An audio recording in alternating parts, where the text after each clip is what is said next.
A little over 2 years ago, I reviewed the 1980s Kid Stuff read-along record Pac-Man Goes to Playland. Needless to say, my review was less than favorable.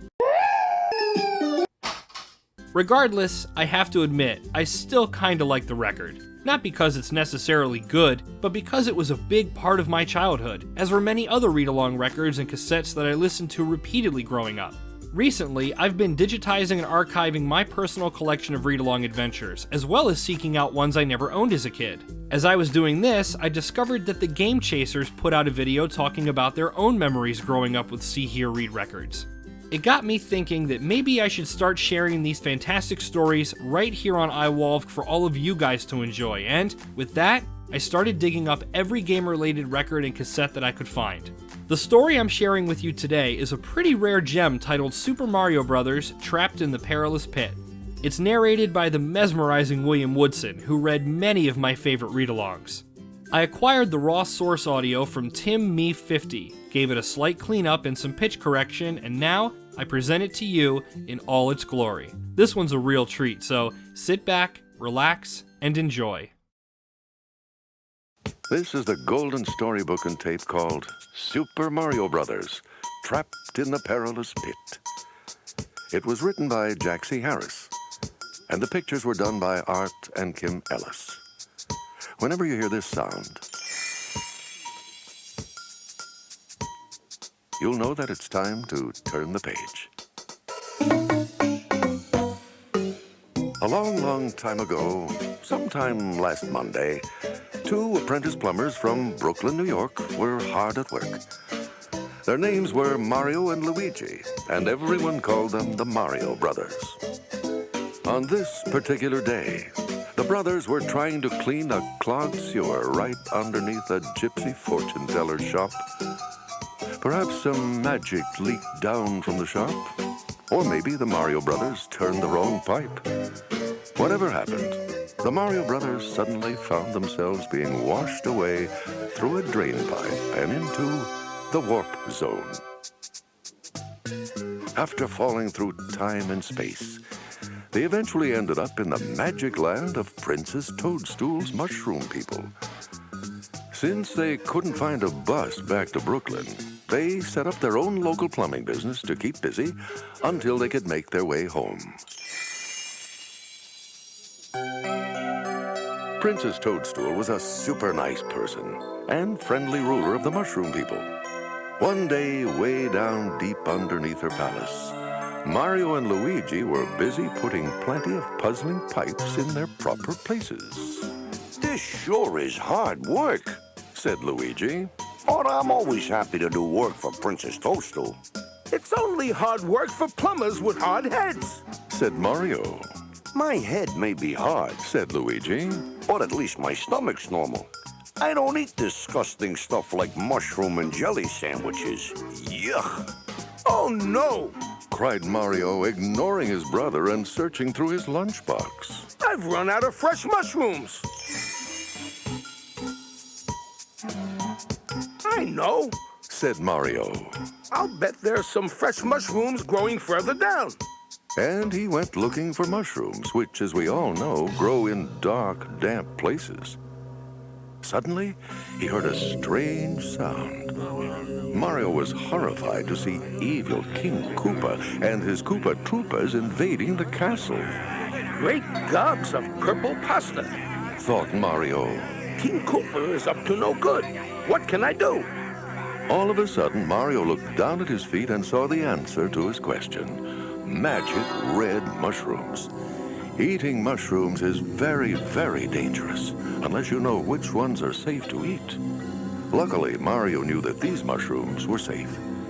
He knew that these mushrooms had the power to make anyone change into a giant. Now I'll scare those Koopa Troopas, he said as he gobbled down a red mushroom. Out from behind the pipes came a giant Mario yelling, Fee, fi, fo, fat! You'd better run or I'll squash you flat! The frightened Koopa Troopas ran screaming in every direction. But But evil King Koopa wasn't fooled as easily as his Koopa Troopers. That is no giant monster. He snarled as he waved his hands majestically at the pipes. It is only one of those stupid Mario brothers who are always getting in the way.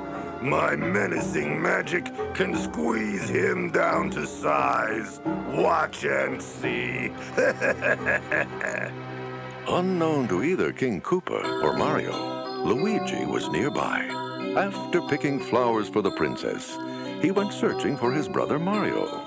Oh, no. He thought, I knew Mario was taking too long, but I had no idea he was getting into trouble.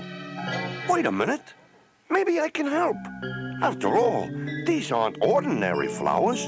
These are magic fire flowers.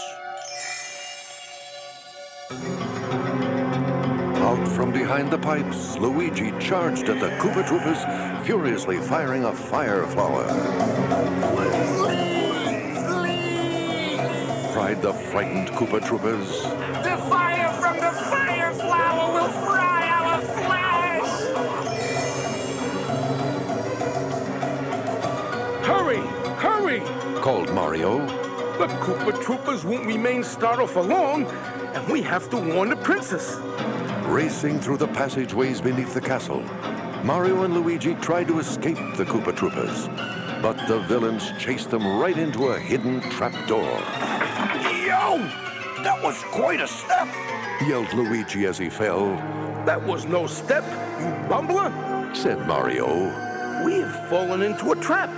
How are we gonna warn the princess now? While one squadron of Koopa Troopers captured the Mario Brothers, a second squadron continued up through the castle pipes to Princess Toadstool's throne room. Screamed the princess as the Koopa Troopers grabbed her and her guards. Oh, goodness gracious! Cried the princess as the Koopa Troopers carried her off. Deep down in the dark, damp, perilous pit, the helpless Mario Brothers heard the princess's cries. What can we do? Wailed Luigi. My fire flower can't burn us out of here. So true! Cried Mario. And my magic red mushrooms can't help. It's even too deep for a giant to climb out. That's funny. Said Luigi.